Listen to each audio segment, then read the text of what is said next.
Another static GK in the point of sports, very important topic for the different types of competitive exams, especially RRB, NTPC and remaining RRB examinations.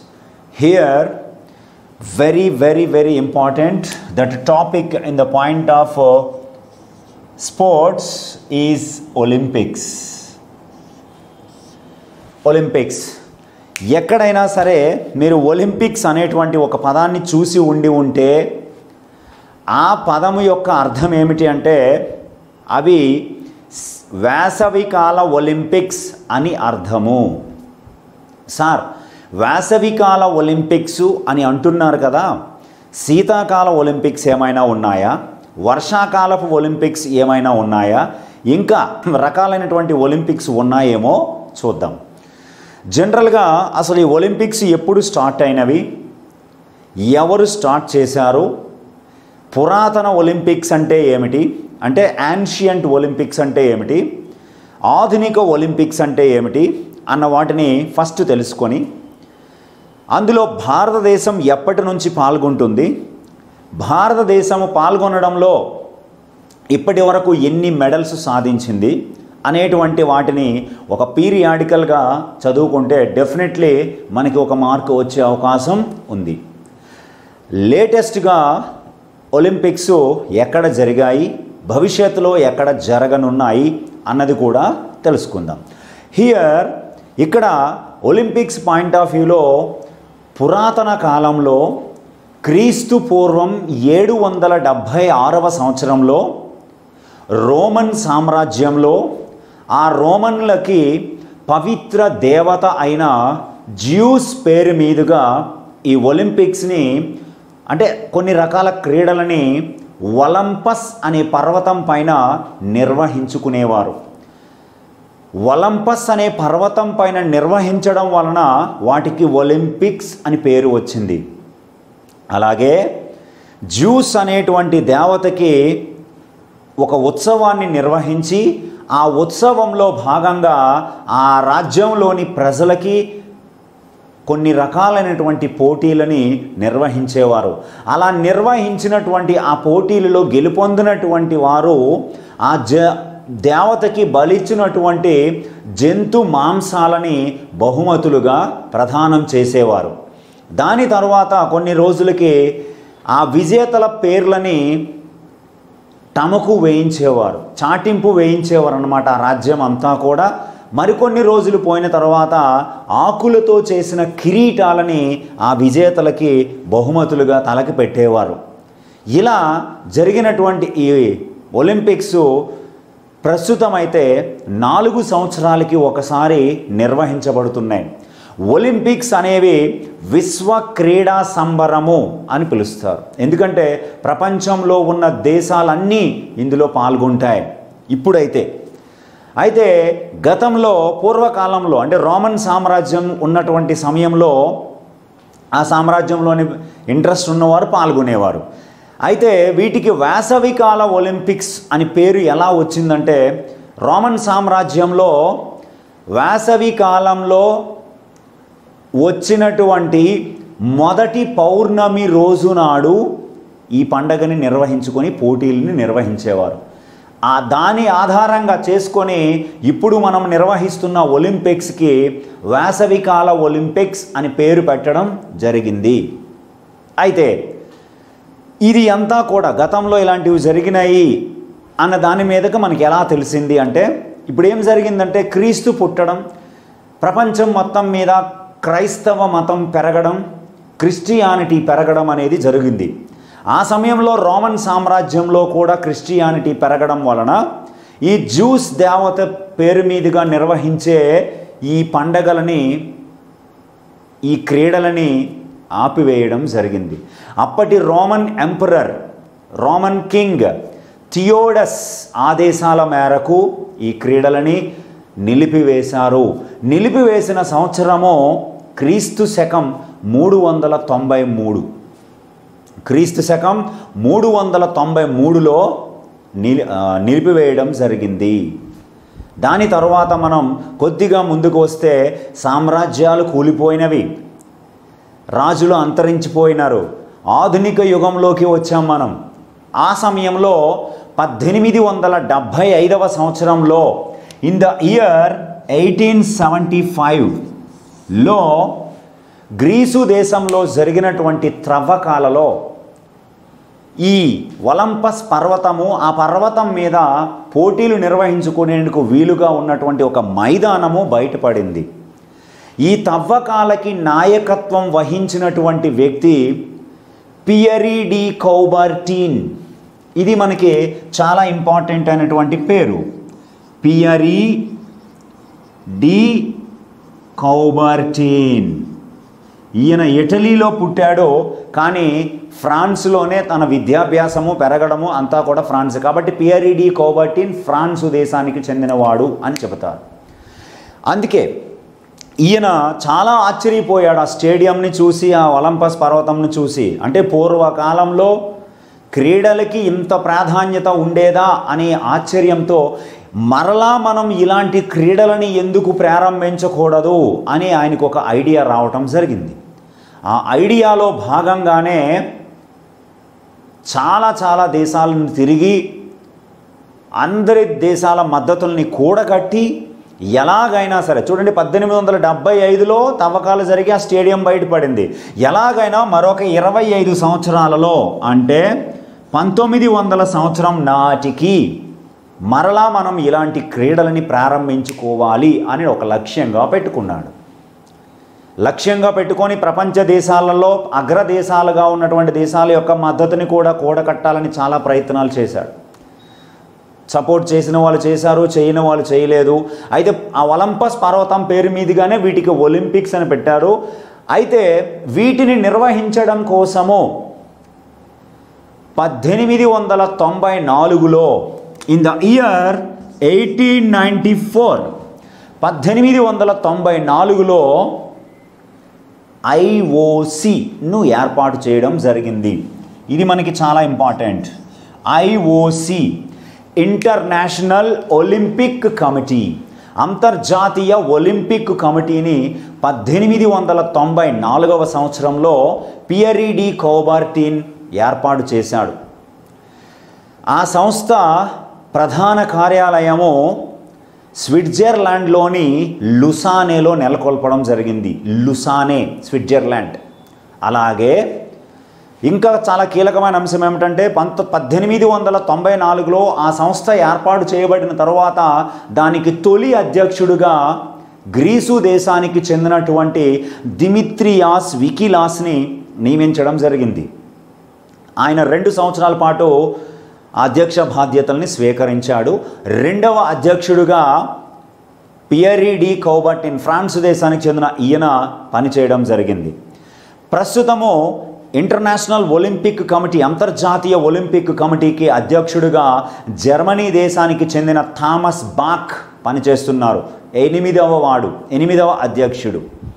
అయితే ఈ IOC ప్రధానమైన విధి ఏమిటంటే Olympics నిర్వహణ. అది ఏ రకమైన Olympics అయినా సరే. అలాగే ఇంకా చాలా కీలకమైనటువంటి అంశం ఏమిటంటే ప్రపంచ దేశాలు ఇందులో సభ్యులుగా చేరుతున్నప్పుడు ఆ దేశానికి ఒక ఒలింపిక్ సంఘం ఉంటుంది. మన ఇండియాకైతే ఇండియన్ ఒలింపిక్ అసోసియేషన్ ఐఓఏ ఉంది. Indian Olympic association, it works under IOC. IOC పరిధిలో పనిచేస్తుంది. అయితే అంతర్జాతీయ ఒలింపిక్ కమిటీ ఐఓసి ప్రపంచంలో ఉన్నటువంటి సంస్థలలో, ప్రభుత్వేతర సంస్థలలో స్వయం ప్రతిపత్తి కలిగి ఉన్నటువంటి సంస్థ ఐఓసి. అంటే తన నిర్ణయాల్ని తానే తీసుకోగలదు. It has an autonomy power. దానికి స్వయం ప్రతిపత్తి అధికారం ఉంది. అది తీసుకునే నిర్ణయాన్ని అపీల్ చేసే అధికారం ఎవ్వరికీ లేదు. ఫర్ ఎగ్జాంపుల్ 2011-12 సంవత్సరాలలో భారతదేశ ఒలింపిక్ సంఘాన్ని ఐఓసి సస్పెండ్ చేయడం జరిగింది. 2012 డిసెంబర్ నెలలో సస్పెండ్ చేసింది. ఆ సస్పెన్షన్ ఎందుకు చేసిందంటే ఐఓఏకి కొత్త అధ్యక్షుడిని నియమించడంలో భారతదేశంలో రాజకీయ పైరవీలు జరుగుతున్నాయి. ఇది మాకు నచ్చలేదు, రాజకీయ జోక్యం అసలు ఉండకూడదు, మీరు ఓటింగ్ ద్వారా ట్రాన్స్పరెంట్గా అధ్యక్షుని నియమించండి అని చెబుతుంటే మీరు పట్టించుకోవడం లేదు, రాజకీయ జోక్యం ఉంది కాబట్టి మేము ఐఓఏని సస్పెండ్ చేస్తున్నాము అని ప్రకటించింది. అరౌండ్ 1 year వరకు ఆ సస్పెన్షన్ కొనసాగింది. అయితే ఈ సమయంలో అరౌండ్ 1 year కాదండి, డిసెంబర్ 2012లో సస్పెండ్ చేస్తే 2013 అంతా ఉంది, 2014 ఫిబ్రవరి నెలలో సస్పెన్షన్ ఎత్తివేసింది. అంటే అరౌండ్ డిసెంబర్ 1 month, 12 months 2013, జనవరి 1 month, 14 months సస్పెన్షన్లో ఐఓఏ ఉంది. అయితే ఇప్పుడు ఒక కీలకమైనటువంటి అంశం చూడండి. ఏదైనా ఒక దేశము ఐఓసి సస్పెన్షన్లో ఉంటే ఆ సస్పెన్షన్లో ఉన్న సమయంలో ఏవైనా ఒలింపిక్స్ నిర్వహించబడితే ఆ దేశం నుంచి క్రీడాకారులు పాల్గొనవచ్చా అనేది ఒక డౌట్. మీరైతే ఏమనుకుంటున్నారు? పాల్గొనవచ్చు అనుకుంటున్నారా, పాల్గొనకూడదు అనుకుంటున్నారా? అంటే పాల్గొనవచ్చు. క్రీడాకారుల్ని డిస్కరేజ్ చేయడం అనేది జరగదు. ఆ సంస్థని సస్పెండ్ చేసిన తప్ప క్రీడాకారులకి ఎలాంటి డిస్కరేజ్ చేయడం ఉండదు. They should be participate in any type of Olympics at the time of suspension.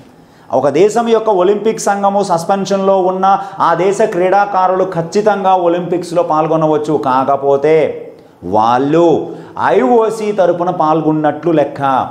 వారు ఏమైనా మెడల్స్ సాధిస్తే that complete medals belongs to IOC. అంతేకాకుండా ఐఓసి పతాకం పైన వాళ్ళు పనిచేస్తారు. అంటే ప్రతి దేశము వారి జాతీయ పతాకంతో ఒలింపిక్స్లో పాల్గొంటుంది. ఈ దేశం సస్పెన్షన్లో ఉంది కాబట్టి ఆ ఐఓసి జెండా క్రింద వీరు పాల్గొనడం జరుగుతుంది. సస్పెన్షన్ ఎత్తివేసిన తరువాత ఆ పథకాలు అన్నీ కూడా సర్టెన్ కంట్రీకి, సర్టెన్ ఒలింపిక్ అసోసియేషన్కి, ఏ కంట్రీ అయితే బ్యాన్లో ఉందో ఆ బ్యాన్ కంట్రీకి చెందినట్టుగా ఐఓసి మళ్ళీ అధికారికంగా ప్రకటిస్తుంది. అట్లాంటి స్వయం ప్రతిపత్తి కలిగి ఉన్నటువంటి సంస్థ ఇంటర్నేషనల్ ఒలింపిక్ కమిటీ. దీని యొక్క ప్రధానమైన పని అన్ని రకాల ఒలింపిక్స్ని ప్రతి 4 ఏళ్లకు ఒక్కసారి నిర్వహించడం. అది మనకి చాలా ఇంపార్టెంట్. అయితే ఆయన చేసిన కృషి ఫలితంగా 1894లో ఏర్పాటు చేయబడినటువంటి ఐఓసి చేసిన కృషి ఫలితంగా వారు అనుకున్న లక్ష్యం కంటే 4 సంవత్సరాలు ముందే మొట్టమొదటి ఆధునిక ఒలింపిక్ క్రీడలు ప్రారంభించబడినవి. అది ఎప్పుడంటే 1896లో 1896లో తొలి ఆధునిక ఒలింపిక్ క్రీడలు ప్రారంభించబడినవి. ఇంత కృషి చేశాడు కాబట్టి, ఆధునిక ఒలింపిక్ క్రీడలు ప్రారంభించబడినవి కాబట్టి పియరీ డి కౌబర్టిన్ను ఫాదర్ ఆఫ్ మోడరన్ ఒలింపిక్స్ అని పిలుస్తారు. ఆధునిక ఒలింపిక్ క్రీడల పితామహుడు అని పిలుస్తారు. ఇది చాలా ఇంపార్టెంట్ అయిన పాయింట్, గుర్తుపెట్టుకోండి. అయితే తొలి క్రీడలు 1896లో ఎక్కడ నిర్వహించబడినవి అంటే పానాథినాయిక్ స్టేడియం పేరండి. పానాథినాయిక్ స్టేడియం ఏథెన్స్, గ్రీసులో నిర్వహించబడినవి. ఏథెన్స్ అండి, ఇది చాలా ఇంపార్టెంట్ అయినటువంటి పాయింట్, ఖచ్చితంగా గుర్తుపెట్టుకోండి. ఎందుకంటే ఒలింపస్ పర్వతము అప్పటి గతంలో జరిగిన క్రీడలు అన్నీ కూడా రోమన్ సామ్రాజ్యం అంటే గ్రీసు పరిసర ప్రాంతాల్లో జరిగినాయి కాబట్టి ఒలింపిక్స్కి పుట్టినిల్లు గ్రీసు కాబట్టి ఫస్ట్ ఆధునిక ఒలింపిక్ క్రీడల్ని గ్రీసులోనే నిర్వహించారు. పానాథినాయిక్ స్టేడియం, ఏథెన్స్, గ్రీస్. ఆ ఏథెన్స్ని గ్రీసుల కన్ను అని పిలుస్తారు. ఐ ఆఫ్ గ్రీస్, గ్రీసుల కన్ను, చాలా ఇంపార్టెంట్. ఈ మొట్టమొదటి ఆధునిక ఒలింపిక్ క్రీడలలో 14 దేశాలు మాత్రమే పాల్గొన్నాయి. 14 కంట్రీస్ పార్టిసిపేటెడ్. 241 మంది అథ్లెట్లు పాల్గొన్నారు. సుమారుగా 43 క్రీడాంశాలలో ఈ పోటీల్ని నిర్వహించారు. కేవలం 43 క్రీడాంశాలు. అలాగే మొట్టమొదటి విజేతగా, ఆధునిక ఒలింపిక్ క్రీడలలో మొట్టమొదటి విజేతగా అమెరికాకి చెందిన జేమ్స్ బి కనోలీని చెప్పవచ్చు. James B Connolly first champion of the modern Olympics. అయితే ఈ ఒలింపిక్స్ సాధించిన విజయము, ఈ ఒలింపిక్స్ నిర్వహణలో సాధించిన విజయంని అందరూ దృష్టిలో పెట్టుకొని 1900 సంవత్సరంలో రెండవ ఒలింపిక్స్, 4 ఏళ్ళకి ఒకసారి అంటే 1896 నుంచి 4 ఇయర్స్ 1900లో సెకండ్ ఒలింపిక్స్ జరిగినాయి ప్యారిస్, ఫ్రాన్స్లో. ఇదంతా ఒలింపిక్స్ అన్ని, ఆధునిక ఒలింపిక్స్ అన్ని పుట్టడానికి కారణమయ్యాడు కాబట్టి పియర్ డి కౌబర్టిన్ దేశమైన ఫ్రాన్స్లో రెండవ ఒలింపిక్స్ని నిర్వహించారు. భారతదేశం తొలిసారిగా ఒలింపిక్స్లో పాల్గొన్న సందర్భం 1900 ఒలింపిక్స్ ప్యారిస్. మహిళా క్రీడాకారుణులు ఒలింపిక్స్లో పాల్గొన్న తొలి క్రీడలు 1900 ఒలింపిక్స్ ప్యారిస్. ప్యారిస్ తెలుసు కదా, famous monument is there, Eiffel tower. And also ప్యారిస్ని సిటీ ఆఫ్ లవ్ అని పిలుస్తారు, nickname. Next one, cricket అనేటువంటి ఒక ఆటని ఒలింపిక్స్లో ప్రవేశపెట్టిన ఒకే ఒక సందర్భం 1900లో తొలిసారిగా, చివరిసారిగా క్రికెట్ని కూడా పెట్టారు 1900లో. అది కూడా మనకి చాలా ఇంపార్టెంట్. భారత్ తరపు నుంచి ఆంగ్లో ఇండియన్ అయినటువంటి నార్మన్ ఫ్రిచర్డ్, ఆయన విలాసం కోసం, రెస్ట్ కోసం ప్యారిస్ వెళ్తే ఆ సమయంలో ఒలింపిక్స్ జరుగుతుండడం వలన భారత తరపు నుంచి పాల్గొని అథ్లెటిక్స్లో 2 సిల్వర్ మెడల్స్ సాధించడం జరిగింది. ఇది మనకి చాలా ఇంపార్టెంట్. ఒలింపిక్స్లో 2 రజత పథకాలు సాధించిన తొలి వ్యక్తి ఎవరంటే Norman Pritchard, 1900 Paris Olympics, second Olympics అథ్లెటిక్స్లో. ఓకే, దాని తర్వాత మనం ఇంకా కీలకంగా తెలుసుకోవాల్సిన అంశం ఏమిటంటే, మొదటి 1896, రెండవ 1900 ప్యారిస్ ఒలింపిక్స్ వరకు మొదటి స్థానము పొందిన, రెండవ స్థానము పొందిన రజత పథకాలనే ఇచ్చేవారు. మూడవ స్థానం పొందిన క్రీడాకారుడికి కాంస్య పథకాన్ని ఇచ్చేవారు. 1904లో అమెరికాలో జరిగినటువంటి ఒలింపిక్స్ నుంచి స్వర్ణ పథకాన్ని మొదటి స్థానం వచ్చిన వారికి ఇవ్వడం ప్రారంభించారు. అయితే ఈ పథకము ఎలా ఉంటుంది? మొదటి స్థానం వచ్చిన వారికి గోల్డ్ మెడల్, రెండవ స్థానం వచ్చిన వారికి సిల్వర్ మెడల్, మూడవ స్థానం వచ్చిన వారికి బ్రాంజ్ మెడల్, దాన్ని కంచు పథకం లేదా కాంస్య పథకం అని పిలుస్తారు. ఈ పథకాల్ని ఎలా తయారు చేస్తారు, డిజైన్ ఎలా ఉంటుంది అంటే, అరౌండ్ 60 మిల్లీమీటర్ల వ్యాసము, 3 మిల్లీమీటర్ల మందంతో ఈ పథకాన్ని తయారు చేస్తారు. స్వర్ణ పథకంను 92.5% వెండితో తయారు చేయబడి 6 గ్రాముల బంగారం పూత పూయబడి ఉంటుంది. అంటే ఓవరాల్గా సిల్వర్తో చేసి 6 గ్రామ్స్ ఆఫ్ గోల్డ్ని పూతగా పూస్తారు. వెండి పథకం కంప్లీట్గా వెండి పథకమే, కాంస్య పథకం కంచుతో చేస్తారు.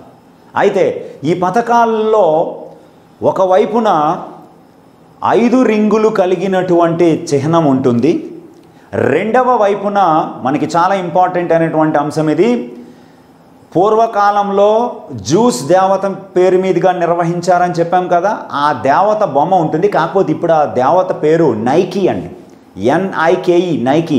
ఆ నైకీ ఇలా దీవిస్తున్నట్లుగా ఉంటుంది, నైకీ ఫిగర్. ఒకవైపున 5 రంగుల రింగులు ఒకవైపున డిజైన్ చేయబడి ఉంచుతారు. అలా ఆ పథకం. అయితే ఇక్కడ పథకాలు ఎందుకు ఇంపార్టెంట్ అంటే, ఈ ఒలింపిక్స్లో పాల్గొనే దేశాలు అగ్రస్థానం పొందింది పథకాల పట్టికలో, రెండవ స్థానం పొందింది పథకాల పట్టికలో అని మనం చదువుతూ ఉంటాం. ఒక దేశము పథకాల పట్టికలో అగ్రస్థానము పొందింది అంటే అర్థం ఏమిటి అంటే, ఆ దేశము మొత్తం సాధించిన పథకాల సంఖ్య కాదు, ఆ దేశము సాధించిన అత్యధిక స్వర్ణ పథకాలు. ఏ దేశం అయితే ఎక్కువ గోల్డ్ మెడల్స్ని పొందుతుందో ఆ దేశము పథకాల పట్టికలో టాప్ ర్యాంక్లో ఉంటుంది. టోటల్ మెడల్స్తో సంబంధం లేదు, గోల్డ్ మెడల్ సాధించినది టాప్లో ఉంటుంది. సార్ నాకు డౌట్, 2 దేశాలు ఒకే సంఖ్యలో స్వర్ణ పథకాలు సాధిస్తే, సమానంగా స్వర్ణ పథకాలు సాధిస్తే అని అడిగితే, సెకండ్ పొజిషన్లో ఉన్న సిల్వర్ మెడల్స్ నంబర్ని తీసుకుంటారు. గోల్డ్ మెడల్స్ ఈక్వల్ అయినప్పుడు సిల్వర్ మెడల్స్ ఎక్కువ సాధించినది ఫస్ట్ ప్లేస్లో పెడతారు. సార్ సిల్వర్ కూడా ఈక్వల్ అయింది, ఇప్పుడు పరిస్థితి ఏమిటంటే బ్రాంజ్ మెడల్స్, 3వ స్థానంలో ఉన్నటువంటి బ్రాంజ్ మెడల్ని ఎవరు ఎక్కువ సాధిస్తే వారిని టాప్లో పెడతారు. సార్ అది కూడా ఈక్వల్ అయింది. 2 దేశాలు, ఇట్లాంటి సందర్భాలు ఇప్పటివరకు జరగలేదు, భవిష్యత్తులో మేబీ జరగవు కూడా. అందుకే ఒకవేళ మనం తెలుసుకోవాలి, జరగకపోయినా as a competitive aspirant we should know about that. తెలుసుకోవాలి, ఖచ్చితంగా తెలుసుకోవాలి. స్వర్ణాలు సమానమైన 2 దేశాలవి, రజతాలు సమానమైన 2 దేశాలవి, కాంస్యాలు సమానమైన 2 దేశాలు, ఆటోమేటిక్గా టోటల్ కూడా సమానం అవుతుంది. అప్పుడు ఏం చేస్తారు, ఏ దేశాన్ని పథకాల పట్టిలో అగ్రస్థానంలో పెడతారు, లేదా 2 దేశాలకి ఒకటే ర్యాంక్ ఇస్తారా అని అడగొచ్చు. ఇక్కడ 2 దేశాలకి ఒకటే ర్యాంకు ఇచ్చి ఇంగ్లీష్ ఆల్ఫాబెట్ ఆర్డర్లో మొదట వచ్చినటువంటి అక్షరం ఏదైతే వస్తుందో ఆ దేశం పేరుని పైన రాసి రెండవ దేశాన్ని కింద రాస్తారు. కానీ ర్యాంకు మాత్రం సేమ్. 2 దేశాలకి ర్యాంకు సేమో, కాకపోతే రాసేటప్పుడు పైన ఇంగ్లీష్ ఆల్ఫాబెట్ ఆర్డర్లో మొదట వచ్చే అక్షరం పేరున్న దేశాన్ని ముందు రాస్తారు. ఇది చాలా ఇంపార్టెంట్. ఓకే, దీని తర్వాత మనం తెలుసుకోవలసినటువంటి అంశము పథకాలు అయిపోయినాయి. ఇప్పుడు ఒలింపిక్స్కి సంబంధించి ఒక మోటో ఉంది, నినాదము అంటారు. అదేమిటంటే సిటియస్ ఆల్టిస్ ఫోర్టిస్. సిటియస్ ఆల్టిస్ ఫోర్టిస్. దీనిని లాటిన్ భాషలో ఇవ్వడం జరిగింది. అంటే ఇప్పుడు నేను చెప్పిన సిటియస్ ఆల్టిస్ ఫోర్టిస్ అనేవి లాటిన్ వర్డ్స్. గ్రీసులో ఒలింపిక్స్ మొదలైనవి కదని చెప్పి అవి గ్రీకు పదాలు కాదు, లాటిన్ వర్డ్స్. దీనిని పియరీ డి కౌబర్టిన్ 1894లో ఇవ్వటం జరిగింది. ఆయన గురువు గారు, ఆయన మిత్రుడైనటువంటి ఫాదర్ డిడన్ నుంచి దీన్ని స్వీకరించి ఒలింపిక్స్కి నినాదంగా పెట్టడం జరిగింది. సిటియస్ ఆల్టిస్ ఫోర్టిస్ అనేది లాటిన్ వర్డ్స్. దీన్ని మనం ఇంగ్లీష్లో కన్వర్ట్ చేస్తే సిటియస్ అంటే ఫాస్టర్, ఆల్టిస్ అంటే హయ్యర్, ఫోర్టిస్ అంటే స్ట్రాంగర్. దీన్ని మనం తెలుగులో చెప్పుకుంటే సిటియస్ వేగంగా, ఆల్టిస్ ఉన్నతంగా, ఫోర్టిస్ బలంగా. ఇది నినాదం. ఈ నినాదం ఇచ్చింది ఎవరో కూడా, ఏ సంవత్సరంలో ఇచ్చారో కూడా తెలుసుకున్నాం. నెక్స్ట్, ఈ ఒలింపిక్స్కి ఒక ఫ్లాగ్ ఉంటుంది. ఆ ఫ్లాగ్ ఎలా ఉంటుందో ఇప్పుడు మనం చూద్దాం. ఒలింపిక్స్కి ఒక జెండా ఉంటుంది, పతాకము. ఆ పతాకము వైట్ బ్యాక్గ్రౌండ్తో ఉంటుంది, మన బోర్డు లాగే. వైట్ బ్యాక్గ్రౌండ్తో ఉన్నటువంటి ఆ జెండా 3:2 పొడవు వెడల్పుల నిష్పత్తిలో ఉంటుంది. ఈ జెండా పైన 5 రింగులు ఉంటాయి. 5 రింగులు కూడా ఒకదానితో ఒకటి ముడి వేసుకొని ఉన్నట్లుగా లేదా పెన వేసుకొని ఉన్నట్లుగా ఉంటుంది. ఇక్కడ మనం చాలా కీలకంగా తెలుసుకోవాల్సింది ఏమిటంటే ఇది 1, ఇది 2, ఇది 3, ఇది 4, ఇది 5. 1 2 3 4 5. నేను డ్రా చేసినప్పుడు పై 3 ఫస్ట్ వేసి కింద 2 దాంతో జాయింట్ చేశా, కానీ తీసుకునేటప్పుడు 1 2 3 4 5 అలా తీసుకోవాలి. ఈ 5 రింగులు కూడా 5 రంగులలో ఉంటాయి. 5 రంగులలో ఉంటాయి. ఇది చాలా ఇంపార్టెంట్. ఒక్కొక్క రింగు కూడా ఒక్కొక్క ఖండాన్ని సూచిస్తుంది. ఒక్కొక్క రింగు ఒక్కొక్క ఖండాన్ని సూచిస్తుంది. ఫస్ట్ రింగు బ్లూ కలర్, మొదటి రింగు. రెండోది ఎల్లో కలర్. మూడోది బ్లాక్. నాలుగోది గ్రీన్. ఐదోది రెడ్. ఫస్ట్ రింగ్ నీలం రంగు, రెండవ రింగు పసుపు రంగు, మూడవ రంగు నలుపు రంగు, నాలుగవ రంగు ఆకుపచ్చ రంగు, ఐదవ రంగు ఎరుపు రంగు. ఒక్కొక్క రింగు ఒక్కొక్క ఖండాన్ని సూచిస్తుందని చెప్పాం. అందులో first blue colour ring denotes Europe. Neelama రంగు రింగు ఐరోపా ఖండాన్ని తెలియచేస్తుంది. పసుపు రంగు రింగు ఆసియా ఖండాన్ని తెలియచేస్తుంది. నలుపు రంగు రింగు ఆఫ్రికా ఖండాన్ని తెలియచేస్తుంది. ఆకుపచ్చ రంగు రింగు ఆస్ట్రేలియా ఖండాన్ని తెలియచేస్తుంది. అండ్ ఎరుపు రంగు ring Americas, both north and south Americas, ఉత్తర దక్షిణ అమెరికాలు రెండూ కూడా ఎరుపు రంగు రింగుని ఐడెంటిఫై చేస్తాయి. ఈ జెండాని చాలా ఇంపార్టెంట్ అయినటువంటి అంశం అండి. 1913లో తయారు చేయడం జరిగింది. Pierre de Coubertin. Pierre de కౌబర్టినే ఈ జెండాని తయారు చేశారు 1913లో. కానీ ఈ జెండాని తొలిసారిగా ఎప్పుడు ఎగురవేశారు అంటే 1920. 1920 ఆంట్వెర్ప్ బెల్జియంలో జరిగినటువంటి ఒలింపిక్స్లో తొలిసారిగా ఈ ఫ్లాగ్ని ఎగురవేయడం జరిగింది. సార్ 7 సంవత్సరాలు ఎందుకు తీసుకోవాల్సి వచ్చింది అనేది కూడా మనం ఒకసారి ఇక్కడ చూద్దాం. ఇప్పుడు ఒలింపిక్స్ ఇప్పటి వరకు 31 ఒలింపిక్స్ జరిగాయి. 31 ఒలింపిక్స్ హెల్డ్. 1896 నుంచి 4 సంవత్సరాలకు ఒకసారి జరుగుతూ 2016 వరకు 31 ఒలింపిక్స్ జరిగాయి. 31. ఆ 31 ఒలింపిక్స్లో ఇప్పటి వరకు జరగని ఒలింపిక్స్ ఎన్ని అని అడిగాడు అనుకోండి, 3. ఇప్పటి వరకు 3 ఒలింపిక్స్ని నిర్వహించలేదు, అసలు పూర్తిగా రద్దు చేశారు. రద్దు చేసిన ఒలింపిక్స్ ఎన్ని అంటే 3. ఒకటి 1916 జర్మనీలో జరగాల్సినటువంటి ఒలింపిక్స్. 2 1940 జపాన్లో జరగవలసినటువంటి ఒలింపిక్స్. 3 1944 ఇంగ్లాండ్లో జరగాల్సినటువంటి ఒలింపిక్స్ రద్దు చేయబడినవి. రద్దు చేయడానికి గల కారణం ఏమిటంటే 1916లో మొదటి ప్రపంచ యుద్ధం కారణంగా, 1944లలో రెండవ ప్రపంచ యుద్ధం కారణంగా నిర్వహించలేదు, రద్దు చేశారు. అంటే ఇప్పటివరకు జరిగినవి 31 అని చెప్పాను. ఈ నిర్వహించబడనవి లేదా రద్దు చేయబడిన వాటితో కలిపే నిర్వహించినవి 28, రద్దు చేసినవి 3, మొత్తం 31 ఒలింపిక్స్. చాలా ఇంపార్టెంట్. అయితే 2020లో జపాన్లోని టోక్యోలో జరగాల్సింది ఒలింపిక్స్, ఈ పాటికి కంప్లీట్ అవ్వాల్సింది. కరోనా మహమ్మారి కారణంగా due to cause of COVID-19 IOC international Olympic committee టోక్యోలో 2020లో జరగాల్సినటువంటి ఒలింపిక్స్ని పోస్ట్ పోన్ చేయడం జరిగింది, వాయిదా వేయడం జరిగింది. ఒలింపిక్స్ చరిత్రలో రద్దు చేయడం జరిగింది ఒలింపిక్స్ని ఇప్పటివరకు 3 సార్లు, కానీ వాయిదా వేయడం ఇదే మొదటిసారి.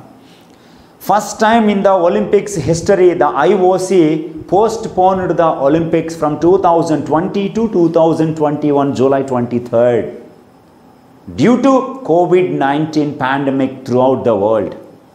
అది మనకి చాలా కీలకమైనటువంటి అంశము, గుర్తుపెట్టుకోవాలి. అలాగే ఫ్లాగ్ అయింది అంటే 1916లో ఒలింపిక్స్ జరగలేదు కాబట్టి 1913లో తయారు చేసినటువంటి ఈ ఫ్లాగ్ని ఎగురవేయలేకపోయారు. 1920 వరకు వెయిట్ చేయాల్సి వచ్చింది. అందుకే 1920 ఆంట్వెర్ప్ బెల్జియంలో జరిగిన ఒలింపిక్స్లో తొలిసారి ఎగురవేశారు. ఓకే, నెక్స్ట్ దీని తర్వాత చాలా కీలకమైనటువంటి ఇంకొక అంశం ఏమిటంటే ఒలింపిక్స్ యొక్క జ్యోతి, ఫ్లేమ్ అంటారు దాన్నే, టార్చ్, ఒలింపిక్ టార్చ్. ఈ ఒలింపిక్ టార్చ్ ఎప్పుడు తీసుకొచ్చారు, ఎలా వెలిగిస్తారు అన్నది ఇప్పుడు మనం చూద్దాం. ఒలింపిక్ టార్చ్ని 1928లో నెదర్లాండ్స్లోని ఆమ్స్టర్డామ్లో జరిగిన ఒలింపిక్స్లో తొలిసారిగా ప్రవేశపెట్టడం జరిగింది. ఆ టార్చ్ని మోడర్నైజ్ చేస్తూ ఆధునికీకరించబడినటువంటి లేదా నూతనమైనటువంటి ఒలింపిక్ జ్యోతిని ఎప్పుడు ప్రవేశపెట్టారు అంటే 1936లో బెర్లిన్ జర్మనీలో జరిగినటువంటి ఒలింపిక్స్లో ఆధునిక ఒలింపిక్ జ్యోతితో పాటుగా ఒలింపిక్స్లో పాల్గొనే దేశాల గుండా జ్యోతి రిలేని కూడా ప్రారంభించడం జరిగింది 1936లో. ఇది మనకి చాలా ఇంపార్టెంట్. అయితే సార్ జ్యోతి రిలే కండక్ట్ చేస్తారు కదా ఒలింపిక్స్ ముందు, ఆ జ్యోతి రిలేని కండక్ట్ చేసే ముందు ఆ జ్యోతిని ఎలా వెలిగిస్తారు, ఎక్కడ వెలిగిస్తారు అన్నది మనకి తెలుసుకోవాలి. ఒరిజినల్గా ఒలింపిక్ జ్యోతిని గ్రీసులో మొదట వెలిగిస్తారు. ఎందుకంటే ఒలింపిక్స్కి పుట్టినిల్లు గ్రీసు కాబట్టి ఫస్ట్ అక్కడే లైట్ అండ్ అట్ గ్రీసులో ఒక యాన్షియంట్ పురాతనమైన దేవాలయం ఉంది. దాని పేరు హెరా టెంపుల్ అంటారు. ఆ హెరా టెంపుల్లో సూర్యకిరణాలతో భూతద్దం పెట్టి సూర్యకిరణాలతో వెలిగిస్తారు. First flaming with the help of sun rays వెలిగేంత వరకు అక్కడే ఉండాలి. కాబట్టి అలా వెలిగించిన తర్వాత ఆ రిలేను గ్రీసు దేశం మొత్తం తిప్పుతారు. అక్కడ నుంచి పొరుగు దేశానికి, అలా అన్ని దేశాల గుండా పాల్గొనే అన్ని దేశాల గుండా ప్రవేశించి చివరికి ఒలింపిక్స్ని నిర్వహించే దేశానికి చేరుకుంటుంది ఒలింపిక్ జ్యోతి. ఈ ఒలింపిక్ జ్యోతి ప్రధానమైనటువంటి స్టేడియం ఒకటి ఉంటుంది ఒలింపిక్స్ నిర్వహించే